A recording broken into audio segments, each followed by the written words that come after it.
dobar dan, ja sam Toni i naučit ću vas još jedan zabavan trik. Želim od pomoćnika da mi uzme jednu kartu, kogod želi.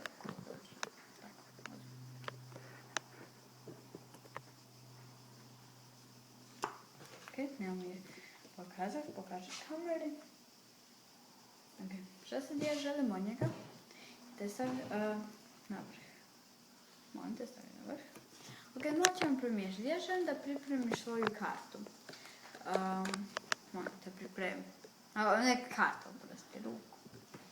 Stavi ovako. Sad ću ti ovako špil karata.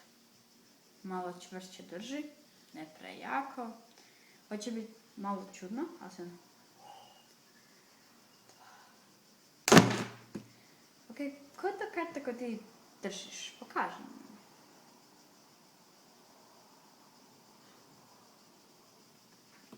Je to to? Ok, ovaj trik ti nije previše težak. Znači, što ja želim? Da izabere jednu kartu. Evo, izaberi opet.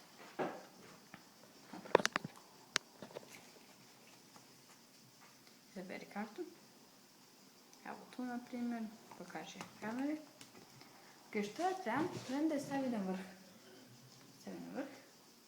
Njegove karte na vrhu. Ja ću trebati izmiješati karte, da njegova karta koja je bila na vrhu, zapamtite ovo, dođe skroz dolje.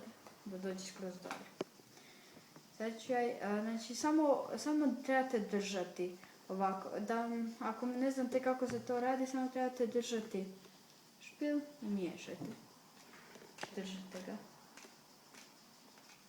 I kad njegova karta dođe dolje, kreće malo bolje karta, mora reći da ovako drži.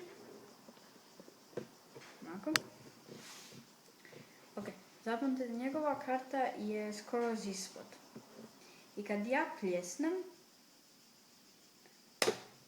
ostati će samo jedna karta, ali ona koja je bila na dnu, a sve će ostale ispasti.